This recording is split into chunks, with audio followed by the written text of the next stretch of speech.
여러분 안녕하세요. 오늘은 지금 우리에게 다가오고 있는 세상 이야기입니다. 트럼프가 압승을 거뒀습니다. 미국인들이 압도적으로 그의 America First 정책을 선택한 겁니다. 이게 도대체 뭘 뜻하는 것일까요? 2차 대전 이후에 미국의 대외정책 기조, 그것은 자유주의를 확산하는 것이었습니다.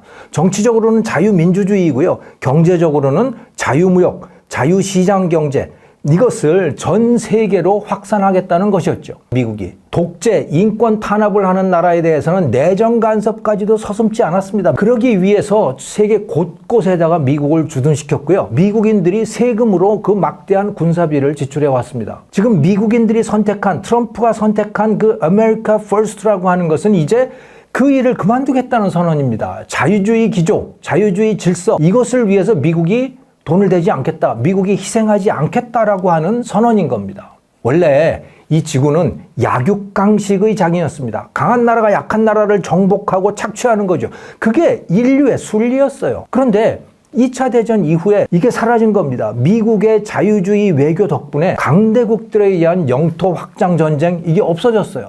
또 많은 나라들이 미국 눈치를 보느라고 민주주의를 택했습니다. 경제적으로도 대부분 나라들이 이 자유무역 체제에 편입되었죠. 우리나라도 그렇잖아요. WTO 가입하고 한미 FTA하고 뭐 그랬던 거 아닙니까? 그 덕분에 절대 빈곤 인구도 이제 세계에서 거의 사라졌죠. 미국은 왜 이런 일을 했을까요? 그 이유는 2차 대전 이후, 정확히는 트루만 대통령 이후에 미국이 그런 일을 신이 부여한 책임으로 여겼기 때문입니다. 이제 트럼프는 이 America First라고 하는 선언으로 자유주의적 세계를 위한 미국의 헌신, 책임, 이런 것들 이제 안 하겠다는 겁니다. 남의 나라를 위해서 미국이 일방적으로 희생하지 않겠다라고 하는 거죠. 무역이든 군사적 동맹이든 다 마찬가지입니다. 먼저 이 무역에 대해서 생각해 볼까요? 트럼프는 무역에 대해서 아주 무지한 사고를 갖고 있어요. 수출은 좋고 수입은 나쁘다, 그런 식의 사고 말이죠. 호모 사피엔스들 중에 그런 생각을 하는 사람들이 정말 많이 있습니다. 그러니까 무역 흑자는 좋고 무역 적자는 나쁘다, 미국인들 중에도 그런 생각을 하는 사람이 많기 때문에 트럼프를 그렇게 지지했던 겁니다.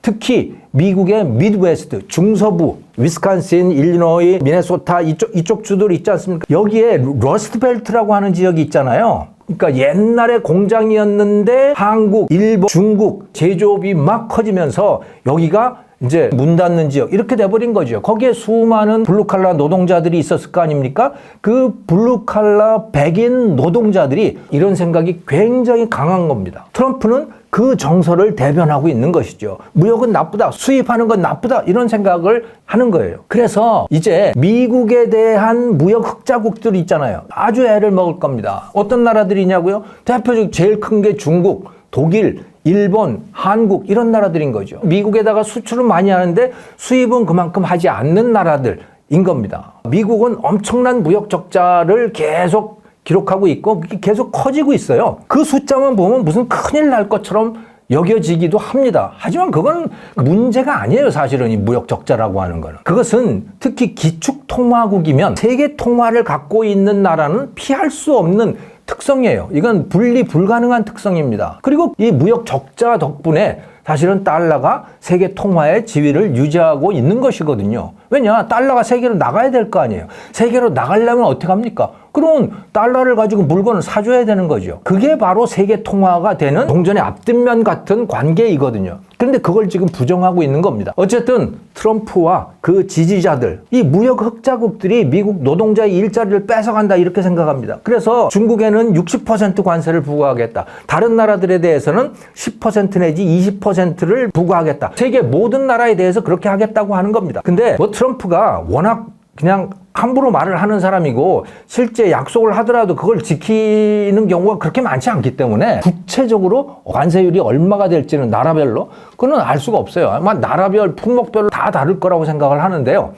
아무튼 거의 분명하게 예측할 수 있는 것은 이 대미 무역 흑자가 많은 나라일수록 더 높은 관세를 매기지 않겠나, 이렇게 예상을 해봅니다. 자, 그러면 어떻게 될까요? 물론 그것을 통해서 미국의 무역 적자는 어느 정도 줄어들 겁니다. 하지만 미국 내 물가는 많이 오를 거예요. 왜냐? 들어오는 그렇게 물건에다가 세금을 붙이면 가격이 올라갈 수밖에 없는 거죠. 또 그 물건이 외국에서 들어오지 않는다라고 하면 미국 내에서 만들어야 될 거 아니에요? 그럼 미국 내에서 만들려면 코스트가 엄청 높거든요. 가격이 올라갈 수밖에 없는 거죠. 그러니까 수입을 하는 거예요. 아무튼 이와 같이 세계 모든 나라에 대해서 관세를 부과하겠다. 이건 아주 어리석은 정책이지만 뭐 어떻게 하겠습니까? 다수의 미국인들이 그걸 선택한 것이고 트럼프도 그렇게 하겠다고 선언을 한 것이죠. 자유무역 체제도 그렇습니다. 미국은 세계 자유무역기구 WTO를 주도했었죠. 또 우리 한국을 비롯해서 여러 나라들과 미국이 FTA도 체결하고 있습니다. 그런데 FTA를 체결할 때 미국은요, 그 상대방에 대해서 상당한 양보를 해왔습니다. 자유무역 협정에 있어서도 미국과 다른 나라들 간의 관계는 상당히 비대칭적이었다는 얘기예요. 그러니까 많이 봐줬다는 얘기죠. 예를 들어서 한미 FTA를 했잖아요. 근데 우리 그때 길거리에 사람들 쏟아져 나가서 시위했던 거 생각나시죠? 광우병이 뭐 어떻고 미국 농산물 들어오면 우리 다 망한다고 그렇게 했었잖아요. 자, 그런데 한번 생각을 해보세요. 미국의 개방 정도는 어떨까요? 한국 농산물은 미국에다 마음대로 팔아도 돼요. 근데 미국 농산물은 한국에다가 팔 수가 없는 겁니다. 그러니까 자유무역 협정이라고 하더라도 미국이 한국을 봐주고 있는 겁니다. 그래, 내가 봐줄게. 뭐 우리가 더 크니까 너 그렇게 해도 괜찮아 라는 정도로 대해왔던 거죠. WTO 같은 경우도 그렇습니다. 세계 무역기구잖아요. 여기 기본적으로 거기 회원국들은 자유무역기구인 것인데 회원국의 상태에 따라서 개방의 정도가 다 달라요. 서구 선진국들 같은 경우는 특히 미국이 이제 개방 정도가 가장 폭이 크죠. 유럽의 선진국들도 상당 폭의 개방 정도예요. 하지만 개발도상국들은 어떨까요? 예외 조항이 굉장히 많아요. 그래서 WTO 회원국인 개도국들은 선진국들에다가 마음대로 팔아도 되지만 자기들의 시장은 상당 부분 닫아둘 수가 있는 겁니다. 이런 관계가 계속 유지가 되어 왔어요. 미국이 그냥 봐준 겁니다. 중국도 우리 대한민국도 그 덕분에 수출을 엄청나게 늘리면서 자국에 대한 수입은 다 막아둘 수가 있었던 것이죠. 이게 미국의 자유주의 외교정책의 하나의 모습이었다.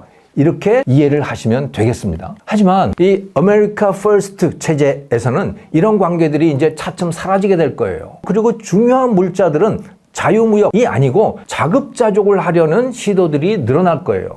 그래서 바이든 때부터 이미 반도체, 배터리 같은 중요 물자들, 전략 물자라고 하는 것들은 이미 미국 내에서 생산하기 위해서 공장들을 건설하기 시작했잖아요. 구체적 품목이 좀 달라질 수는 있을 겁니다. 예를 들어 배터리 같은 거에 대해서는 안 그럴 수도 있을지 몰라요. 왜냐하면 트럼프는 기후위기 이런 걸 중요하게 생각지 않아요. 그러니까 배터리 같은 것도 별로 중요하게 생각지 않아요. 그래서 뭐 배터리 공장에 대한 미국 내 건설 수요는 좀 줄어들 수 있을지 모르겠지만 전반적으로 보면 미국 내에서 자체 생산하려고 하는 품목의 수와 폭이 훨씬 늘어날 거라고 예상을 해볼 수가 있습니다. 관세를 높여서도 그런 일을 이루고자 하는 것이기도 하고요. 그럼에도 불구하고 무역을 끊어내지는 못할 겁니다.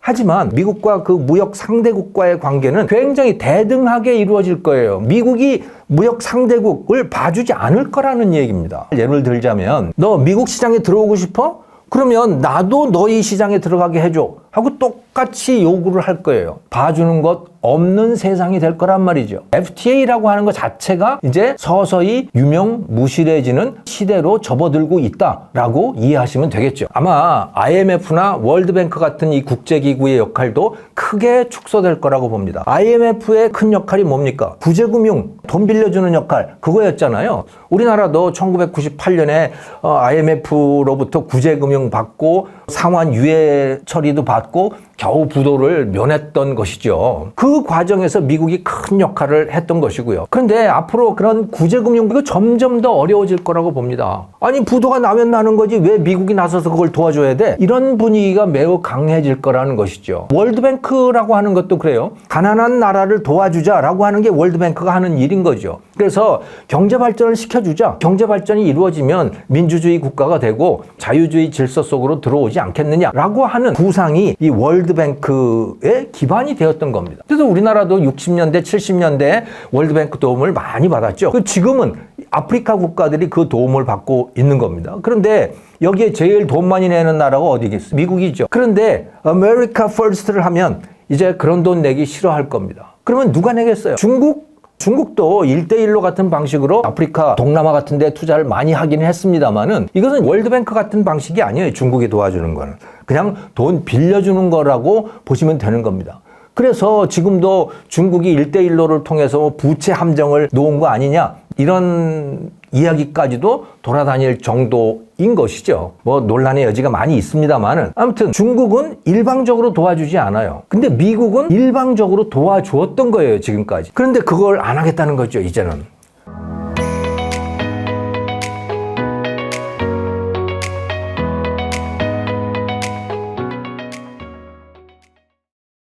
자, 경제는 이제 그렇게 이해할 수가 있을 겁니다. 정치, 외교, 군사적인 면을 한번 살펴볼까요? 지난 80년 동안 미국이 전 세계 곳곳에다가 군대를 주둔시켜 왔죠. 주한미군도 그 중에 하나인 겁니다만은 이것은 미국이 직접적인 이익을 얻기 위해서라기보다는 자유주의를 지키기 위함이었어요. 돌이켜보면 그러하다는 것이죠. 2차 대전이 끝난 다음부터 한 40년 동안 1991년까지죠. 그 기간 동안은 첫 번째 목적이 소련의 공산주의 가 전 세계로 확산되는 것을 막겠다라고 하는 거예요. 그래서 자유민주주의, 시장경제를 지키겠다라고 하는 게 그 목적이었던 거예요. 미군 주둔의 목적이.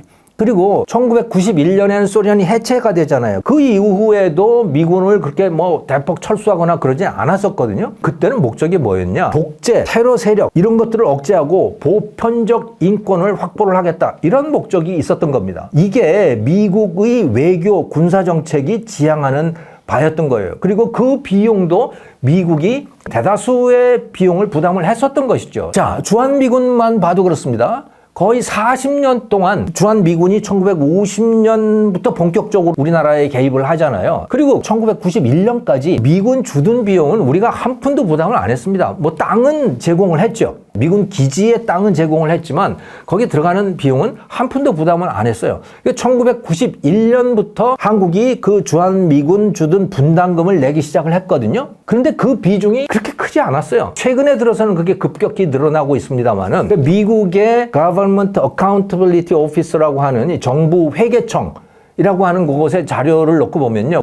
2016년부터 19년까지 4년 동안의 그 비용 분담한 내역이 나와 있더라고요. 거기를 보면 그 기간 동안에 미국이 주한미군 주둔을 위해서 부담한 비용은 인건비를 포함해서 130억 달러였었는데요. 한국 부담은 58억 달러입니다. 일본에 주둔한 주 1미군의 경우는 미국이 209억 달러를 부담을 하고 일본이 126억 달러를 부담을 했어요. 그러니까 한 3분의 1 정도를 그 나라가 부담하고 3분의 2는 미국이 부담했다. 1991년 이후부터는 그런 것이죠. 91년 이전까지는 대부분 다 미국이 부담했다. 이렇게 이해를 하시면 되는 거고요. 그런데 지금 트럼프 같은 경우는 분담금을 늘리라고 강하게 요구를 하고 있지 않습니까?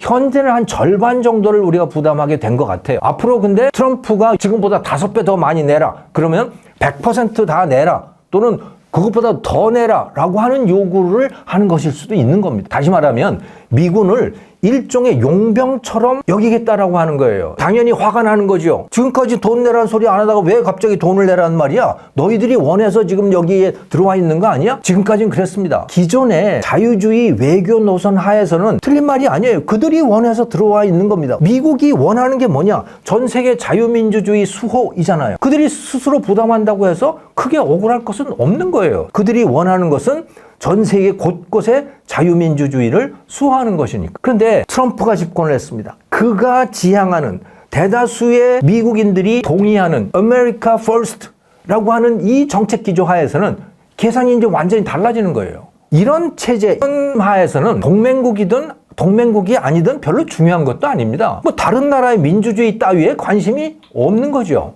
우리 한반도에 대해서만 하더라도요. 북한이 미국을 직접 공격하지 않는 한 굳이 한반도에다가 미군을 왜 주둔시켜야 되느냐? 뭐 때문에 한국을 지켜줘야 되느냐? 이런 생각이 자리를 잡게 된 겁니다. 거기다가 북한하고 남한을 놓고 보면요. 우리 대한민국, 남한은 미국을 공격할 리가 없잖아요. 그러니까 미국이 남한을 신경 쓸 필요도 없는 겁니다. 근데 오히려 북한은 미국을 공격하려고 그러잖아요. 그러면 미국의 입장에서는 북한하고 잘 지내는 것이 오히려 미국의 이익에 더 부합할 수 있다는 거예요. 그 트럼프가 김정은하고 가서 만나고 뭐 서로 러브레터를 주고받았다고 자랑하고 하는 게 이런 관점에서 보면 얼마든지 이해가 될 수 있는 겁니다. 인식의 틀이 이렇게 달라졌기 때문에 주한미군으로 장사를 하려고 하는 것이 사실은 자연스러운 일이 되어버린 것이죠. 물론 이미 미국과 한국 사이에는 상호 방위 조약이라고 하는 게 맺어져 있잖아요. 공식적으로 맺은 조약을 섣불리 뒤집을 수는 없는 것이죠. 그러니까 갑자기 동맹국에서 한국을 제외한다든가 그렇게 하지는 않겠지만 근데 생각이 이미 달라진 거 아닙니까?